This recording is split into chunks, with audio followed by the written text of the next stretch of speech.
नमस्कार, आप देख रहे हैं केकेडी न्यूज।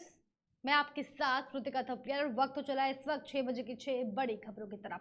रामनवमी के मौके पर आज प्रधानमंत्री नरेंद्र मोदी ने गुजरात के गथिला जूनागढ़ में उमिया माता मंदिर के 14वें स्थापना दिवस समारोह में वीडियो कॉन्फ्रेंसिंग के जरिए शिरकत की। इस दौरान पीएम मोदी ने अपने संबोधन में कहा कि मैं मां उमिया के भक्तों के साथ साथ सभी किसानों से अपील करता हूं कि अपनी धरती मां को रासायनिक उर्वरकों के संकट से बचाने के लिए प्राकृतिक खेती की ओर रुख करें। इसके साथ ही उन्होंने और क्या कुछ कहा, आइए सुनाते हैं आपको। मृदु અને મક્કમ મુખ્યમંત્રી શ્રી ભૂપેન્દ્રભાઈ પટેલ, કેન્દ્રમાં મંત્રીમંડળના મારા સાથી ભાઈ પુરુષોત્તમ રૂપાલા, રાજ્ય સરકારના સૌ મંત્રીગણ, સંસદમાં બધા મારા સાથીઓ, अन्य सभी धारासभ्यश्रीओ, पंचायतों में नगरपालिकाओं में चूंटायेला सगळे जनप्रतिनिधियों, उमाधाम गाठीला के ना अध्यक्ष भाई वालजी भाई फळदू, अन्य पदाधिकारीगण अने समाजना दूर दूर थी आवेला सौ महानुभावों अने विशाल संख्या में हूँ माताओं बहनों ने जोई रह्यो छुं। एमने आजे मां उमियाना आ 14मा पटोत्सव वखते विशेष रीते नमन करूं छुं। आप सौने आ शुभ प्रसंगे खूब खूब शुभकामनाओं, खूब खूब अभिनंदन। आम तो डिसेम्बर महीना में अमदावाद में उमियाधाम माता मंदिर और उमियाधाम केम्पस एना शिलान्यासनो मने अवसर मळ्यो हतो अने आजे गाठीला में आवा भव्य आयोजन में आप सौए मने निमंत्रण आप्युं। रूबरू आव्यो होत तो मने वधारे आनंद थात, पण रूबरू नथी आवी शक्यो। पण दूरथी पण बधा जूना जूना जोगीओना दर्शन थई रह्या छे, ए पण मारा माटे खुशीनो विषय छे। आजे चैत्र नवरात्रिनो 9मो दिवस छे। मारी आप सौने मंगल कामना छे कि मां सिद्धदात्री आप सौनी सारी कामनाओं पूर्ण करे। जप तपनी भूमि एटले आपणो गिरनार अने गिरनार धाममां विराजमान मां अंबा अने ए ज रीते शिक्षा दीक्षानुं स्थान पण आ गिरनार धाम अने भगवान दत्तात्रेय ज्यां बिराजता होय आवी आ पुण्य भूमिने पण हूँ प्रणाम करूं छुं। आ माना ज आशीर्वाद छे कि आपणे बधा साथे मळीने सदा सर्वदा गुजरातनी चिंता करता रह्या छीए, गुजरातना विकासने माटे मथता रह्या छीए, गुजरातना विकास माटे हमेशा कहीं न कहीं योगदान आपता रह्या छीए अने साथे मळीने करी रह्या छे। अने मैं तो आपणी आ सामूहिकतानी शक्ति एनो हमेशा अनुभव कर्यो छे। आजे ज्यारे प्रभु रामचंद्रजीनो प्रागट्य महोत्सव पण छे, अयोध्या में तो अति भव्यतापूर्वक उत्सव मनावाई रह्यो छे, देशभर में मनावाई रह्यो छे। ए पण आपणा माटे खूब ज महत्वनी बाबत छे। मारा माटे तमारा बधा वच्चे आववानुं कई नवुं नथी, मां उमियाना चरणों में जवानुं पण नवुं नथी। शायद गया 35 वर्ष में एवो कोई अवसर नहीं आयो होय कि जेमां क्यांक ने क्यांक मारे तमारी वच्चे आववानुं न थयुं होय। एवी ज रीते આજે ફરી એકવાર મને યાદ છે 2008 માં હમણાં સૌએ ઉલ્લેખ પણ કર્યો અને આ લોકાર્પણ માટે મને આવવાનો મોકો મળ્યો હતો અને આ પાવન ધામ એક પ્રકારે શ્રદ્ધાનું કેન્દ્ર તો રહ્યું, પણ મને જે માહિતી મળી છે એમાં એક પ્રકારે આ સ્થાન હવે સામાજિક ચેતનાનું કેન્દ્ર બની ગયું છે અને ટુરિઝમનું પણ ક્ષેત્ર બની ગયું છે. મને કહ્યું કે 60 થી વધારે રૂમો બન્યા છે, ઘણા બધા મેરેજ હોલ બન્યા છે, ભવ્ય ભોજનાલય બન્યું છે. એટલે એક પ્રકારે માં ઉમિયાના આશીર્વાદથી માં ઉમિયાના ભક્તોને અને સમાજને જે કંઈ ચેતના પ્રગટ કરવા માટેની આવશ્યકતા હોય આ બધું પૂરું કરવાનો પ્રયાસ આપ સૌ દ્વારા થયો છે અને આટલા ટૂંકા ગાળામાં 14 વર્ષ કંઈ બહુ લાંબો ગાળો ન કહેવાય, એમાં જે આટલો આપણે વ્યાપ વધાર્યો છે એના માટે સૌ ટ્રસ્ટીઓને, સૌ કરતા ધર્તાઓને અને માં ઉમિયાના બધા ભક્તોને પણ અનેક અનેક અભિનંદન આપું છું. હમણાં આપણા મુખ્યમંત્રીજીએ બહુ એક લાગણીસભર વાત કરી અને એમણે કહ્યું કે ભાઈ આ ધરતી આપણી માતા છે અને હું ઉમિયા માતાનો ભક્ત હોઉં તો મને આ ધરતી માતાને પીડા આપવાનું કોઈ કારણ નથી. આપણે આપણા ઘરમાં આપણી માને કારણ વગર કઈ દવાઓ ખવડાવીએ ખરા? આપણે કારણ વગર આપણી માને જાત જાતના આજે લોહી ચડાવીએ, આજે આ ચડાવીએ, એવું કરીએ? આપણને ખબર છે કે આપણી માને જે જરૂર છે એટલું જ આપવાનું હોય, પણ આપણે ધરતી મા માટે એમ માન્યું કે આ નાખીશ તો જે જોઈએ બધું મળશે. હવે માએ કંટાળે કે ન કંટાળે?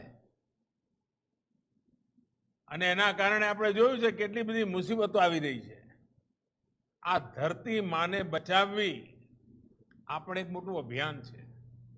આપણે ભૂતકાળમાં પાણીની અછતમાં જીવનારા લોકો, દુષ્કાળ એ આપણી કાયમની ચિંતાનો વિષય, પરંતુ જ્યારથી આપણે ચેક ડેમનું અભિયાન ચલાવ્યું, જળ સંચયનું અભિયાન ચલાવ્યું, પર ડ્રોપ મોર ક્રોપ ડ્રીપ ઇરિગેશનનું અભિયાન ચલાવ્યું, સૌની યોજના લઈ આવ્યા, પાણી માટે મથામણ કરી. અને ગુજરાત, હું જ્યારે મુખ્યમંત્રી હતો અને બીજા રાજ્યના મુખ્યમંત્રી જોડે વાત કરું અને હું એમને કહું કે અમારે ત્યાં પાણી પાછળ મારે આટલું બધું ખર્ચ કરવો પડે છે, આટલી બધી મહેનત કરવી પડે છે.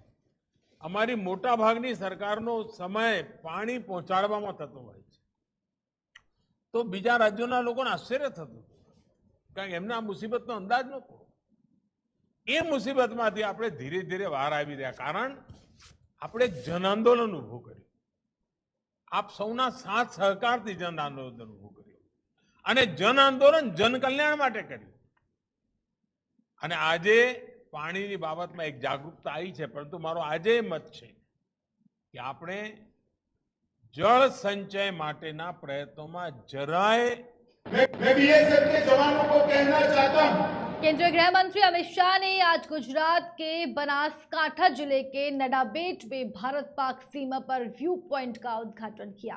इसे व्यू पॉइंट पंजाब के बागा अटारी बॉर्डर की तर्ज पर बनाया गया है। इस मौके पर अमित शाह ने कहा कि हर बार जब जब देश में आपदा आई तब तब बीएसएफ ने वीरता दिखाने में कोई कमी नहीं छोड़ी।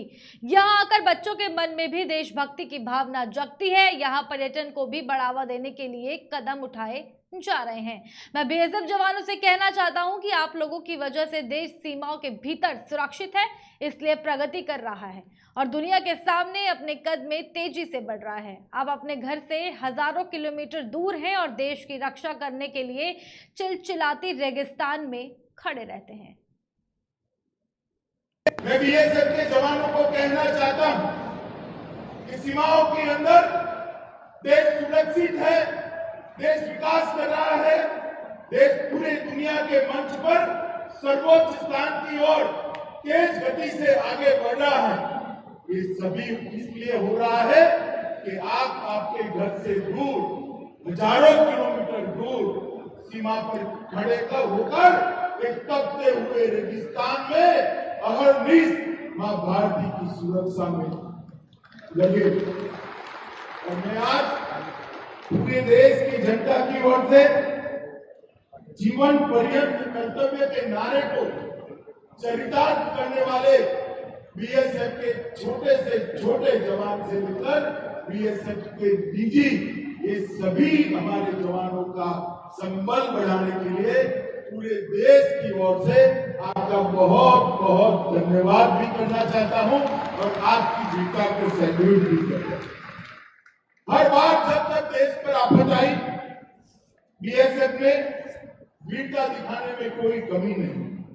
एक महावीर चक्र, 4 कीर्ति चक्र, 13 वीर चक्र, 13 शौर्य चक्र और अनेक बलिदानियों की अमर गाथा बीएसएफ अपने साथ लेकर चलती है।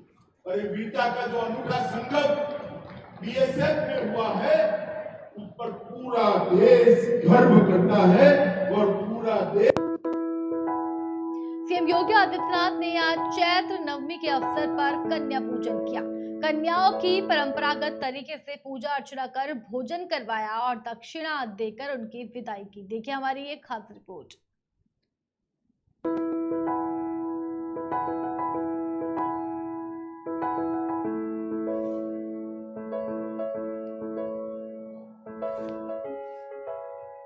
मुख्यमंत्री योगी आदित्यनाथ ने रामनवमी का पर्व गोरखनाथ मंदिर में श्रद्धा भक्ति के साथ मनाया।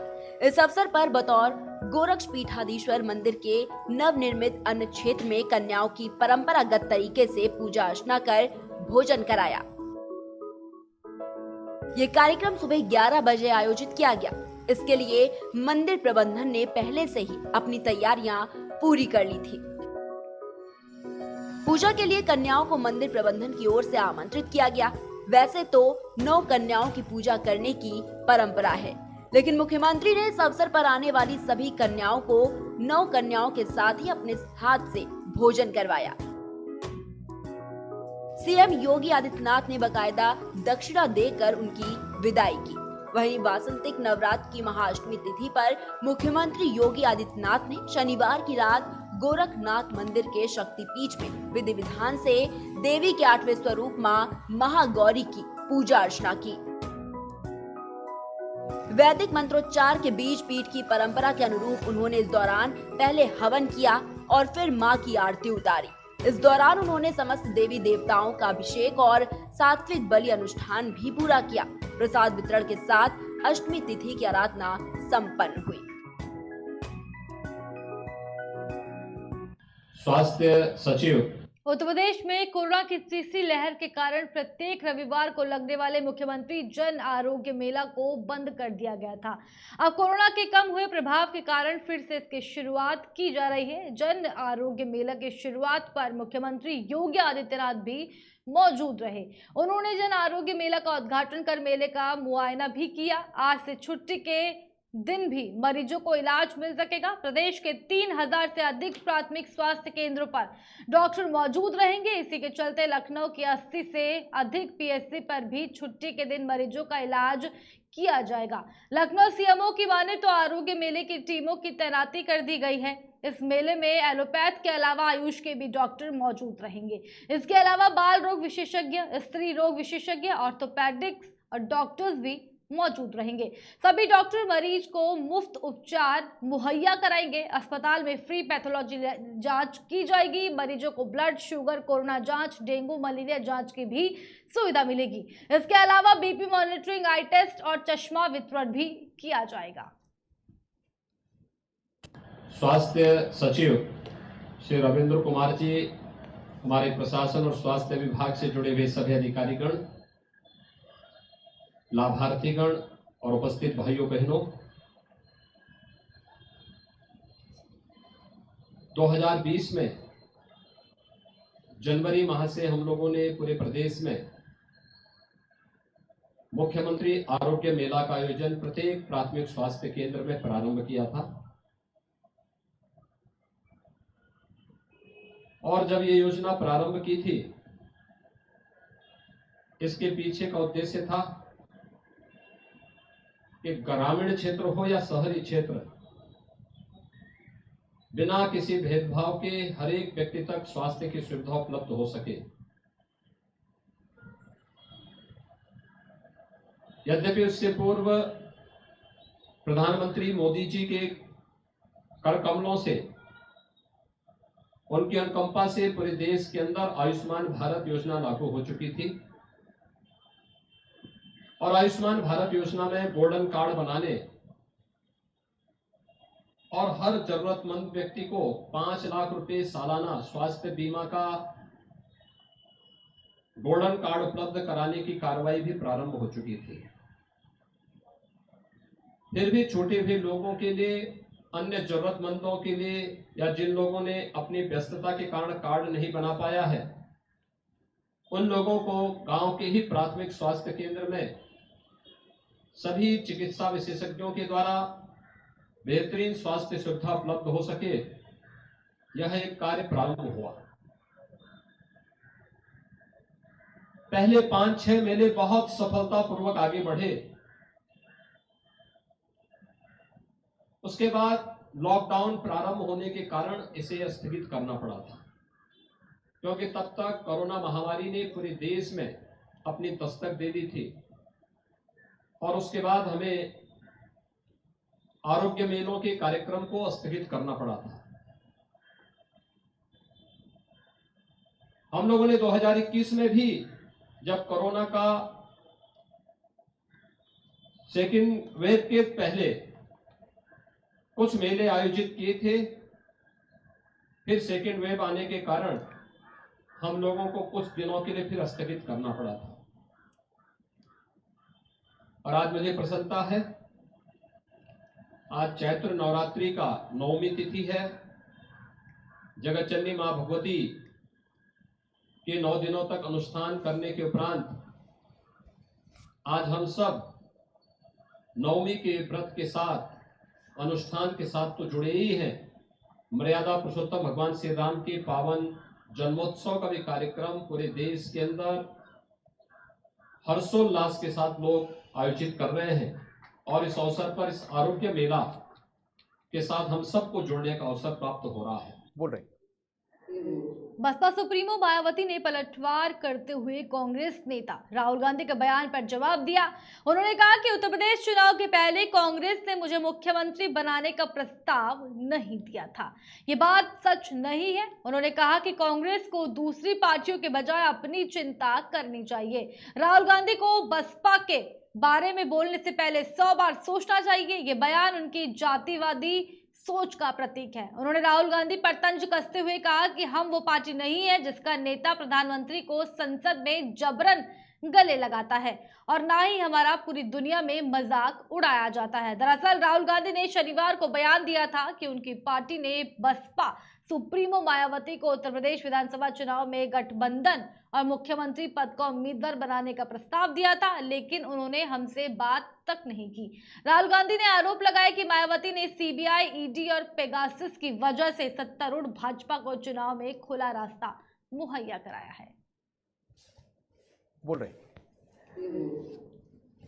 कि मीडिया के माध्यम से मुझे ये मालूम हुआ है कि कल कांग्रेस पार्टी के पूर्व अध्यक्ष श्री राहुल गांधी ने हमारी पार्टी व खासकर पार्टी की मुखिया को लेकर जो कुछ टीका टिप्पणी की है, तो उससे इस पार्टी की विशेषकर दलितों व अन्य उपेक्षित वर्गों के साथ साथ बीएसपी के प्रति भी हीन व जातिवादी मानसिकता तथा द्वेष की भावना भी साफ झलकती है।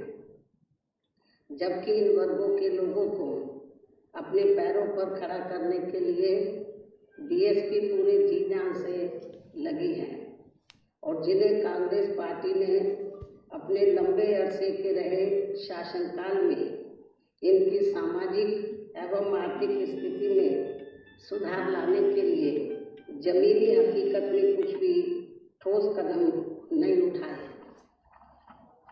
साथ ही इनके मद का सरकारी पैसा भी अधिकांश दूसरे मदों पर ही खर्च कर दिया गया है। इसके अनेकों उदाहरण आप लोगों के सामने हैं। इनको आरक्षण व अन्य जरूरी सुविधाओं का भी पूरा लाभ नहीं दिया है, ताकि ये लोग आर्थिक तौर पर हमेशा दूसरों के ऊपर ही निर्भर बने रहें, जिससे दुखी होकर फिर बहुत पहले ही बाबा साहब डॉक्टर भीमराव अम्बेडकर ने इनकी केंद्र की रही सरकार से अपने कानूनी मंत्री पद से इस्तीफा तक भी दे दिया था और फिर इनके बताए हुए रास्तों पर चलकर मान्यवर श्री कांशीराम जी ने बीएसपी की स्थापना की, जिसको कमजोर व खत्म करने के लिए शुरू से ही कांग्रेस पार्टी हर घिनौने हथकंडे इस्तेमाल कर रही है। और अब तो खिसियानी बिल्ली खम्बा नोचे की तरह ही इस पार्टी के पूर्व अध्यक्ष अपने बिखरे हुए घर को तो संभाल नहीं पा रहे हैं, बल्कि हमारी पार्टी बीएसपी की कार्यशैली पर जबरदस्ती की उंगली उठा रहे हैं, जिससे बीएसपी के प्रति इनकी जबरदस्त बौखलाहट व नफरत आदि भी साफ नजर आती है। इतना ही नहीं, बल्कि इससे पहले इनके पिता स्वर्गीय श्री राजीव गांधी ने भी बीएसपी को बदनाम व कमजोर करने के लिए मान्यवर श्री कांशीराम जी को सीआईए का एजेंट तक भी बता दिया था। और अब इन्हीं के ही पचिलों पर चलकर इनका बेटा श्री राहुल गांधी भी बीएसपी व इस पार्टी की मुखिया पर आए दिन बीजेपी के साथ मिलने का ये कहकर गलत आरोप लगाते रहते हैं कि बीएसपी की मुखिया बीजेपी की सीबीआई, ईडी व इनकम टैक्स आदि से डरती है, इसलिए वह बीजेपी के खिलाफ काफी नरम रुख रखती है, जिसमें रत्ती भर भी सच्चाई नहीं है। जबकि इनको ये मालूम होना चाहिए कि इन सब से जुड़े मामले हमने केंद्र में रही किसी भी पार्टी की सरकार की मदद से नहीं, बल्कि सभी सरकारों के खिलाफ जाकर माननीय सुप्रीम कोर्ट में जीते हैं। इसके साथ ही कांग्रेस के पूर्व अध्यक्ष श्री राहुल गांधी का कल सार्वजनिक तौर पर ये कहना कि कांग्रेस द्वारा यूपी विधानसभा चुनाव में बीएसपी के साथ गठबंधन करने व मुझे सीएम बनाने के ऑफर पर मैंने ना कोई जवाब दिया तथा इस बारे में उन्होंने बात तक भी नहीं की है, ऐसा उनका कहना है। ये बात पूर्णतः गलत है, तथ्यहीन है, अर्थात इसमें रत्ती भर भी कोई सच्चाई नहीं है।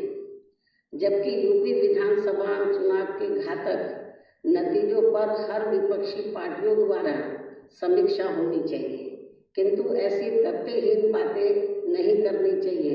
वैसे भी कांग्रेस को विपक्षी पार्टियों में से खासकर बीएसपी व उसके नेतृत्व के बारे में कोई भी टीका टिप्पणी करने से पहले 100 बार सोच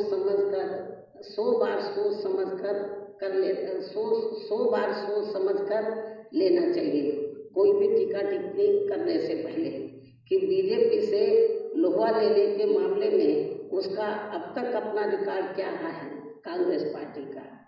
साथ ही बीएसपी व उसके नेतृत्व के साथ कदम कदम पर राजनीतिक षड्यंत्र, दगा व खासकर मध्य प्रदेश व राजस्थान आदि राज्यों में बार बार विश्वासघात किए जाने आदि को थोड़ी देर के लिए भुला भी लिया जाए तो भी बीजेपी के विरुद्ध राजनीतिक लड़ाई लड़ने में कांग्रेस का अपना रिकॉर्ड हमेशा काफी लचर व ढुलमुल ही रहा है।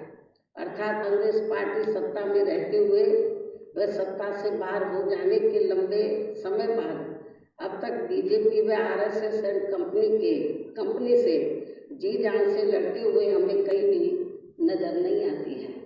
जबकि बीजेपी एंड कंपनी के लोग साम दाम दंड भेद आदि अनेकों हथकंडे अपनाकर भारत को कांग्रेस मुक्त ही नहीं बल्कि विपक्ष विहीन बनाकर पंचायत से संसद तक चीन जैसा ही एक पार्टी सिस्टम बनाकर देश के लोकतंत्र व इसके संविधान को ही खत्म कर देने पर आती लगती। तो पेगासस, सीबीआई, ईडी ये पॉलिटिकल सिस्टम को कंट्रोल करते हैं। कोई राजनेता, जैसे आपने देखा होगा मायावती जी ने चुनाव ही नहीं लड़ा।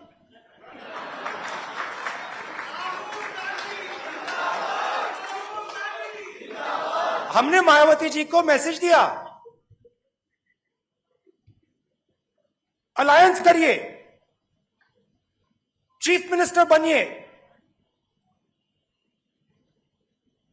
बात तक नहीं की, बात तक नहीं की। जिन लोगों ने, कांशीराम जी ने, रिस्पेक्ट करता हूं मैं, खून पसीना देके दलित आवाज जो थी उत्तर प्रदेश की उसको जगाया।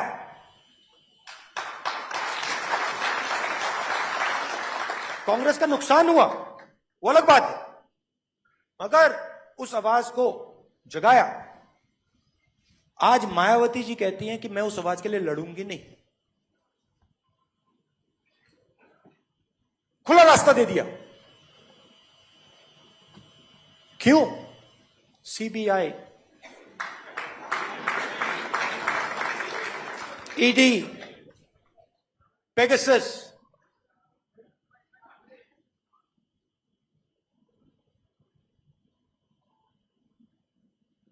लड़ाई सिर्फ जनता कर सकती।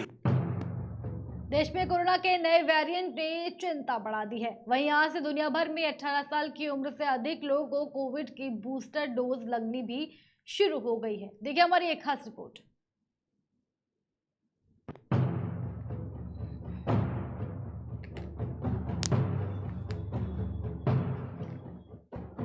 कोरोना महामारी अभी पूरी तरीके से खत्म नहीं हुई और इस बीच 18 साल की उम्र से अधिक लोगों को आज से प्रिकॉशन यानी कि बूस्टर डोज लगाने की इजाजत मिल गई है। प्रिकॉशन डोज उसी कंपनी की लगाई जा सकेगी जिस वैक्सीन की पहली और दूसरी डोज लगाई गई हो। वहीं जिन लोगों को वैक्सीन की दूसरी डोज लगे 9 महीने पूरे हो चुके हैं, वो ही इस तीसरी वैक्सीन के लिए पात्र होंगे। हालांकि सरकारी सेंटर्स पर पहली और दूसरी डोज के अलावा health care workers, frontline workers और 60 साल से ऊपर के लोगों को प्रिकॉशन डोज पहले की तरह ही लगती रहेगी।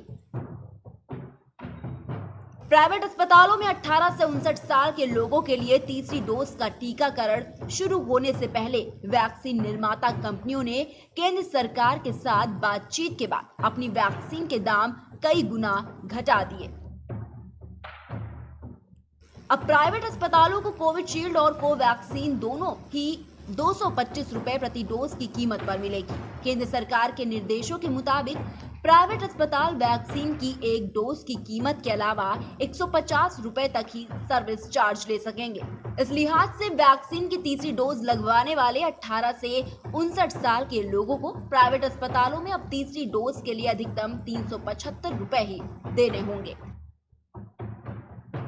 अभी तक प्राइवेट अस्पतालों में कोविशील्ड की एक डोज के लिए लोगों को 700 से 750 रुपए और कोवैक्सीन की एक डोज के लिए 1250 से 1300 रुपए तक देने होते थे। कई प्राइवेट अस्पतालों जैसे फोर्टिस और मैक्स में आज 18 प्लस एज ग्रुप की बूस्टर डोज नहीं लगेगी। वहीं अपोलो अस्पताल में यह सुविधा सोमवार 11 अप्रैल से शुरू होगी। आपको बता दें कि कोरोना वैक्सीन की एक अतिरिक्त खुराक को प्रिकॉशन या बूस्टर डोज कहा जाता है। ये खुराक लोगों में कोरोना वायरस के खिलाफ बनी रोग प्रतिरोधक क्षमता को बढ़ाने में कारगर साबित होती है। कोरोना वायरस के अब तक कई वेरिएंट सामने आ चुके हैं। फिलहाल एक्सी वेरिएंट काफी चर्चा में है और ऐसे में सरकार की ओर से सभी वयस्कों को प्रिकॉशन डोज लगाने की इजाजत दे दी गई है और आज से इसकी शुरुआत हुई है। 6 बजे की 6 बड़ी खबरों में केवल इतना ही। बने रहिए हमारे साथ, देखते रहिए केकेडी न्यूज।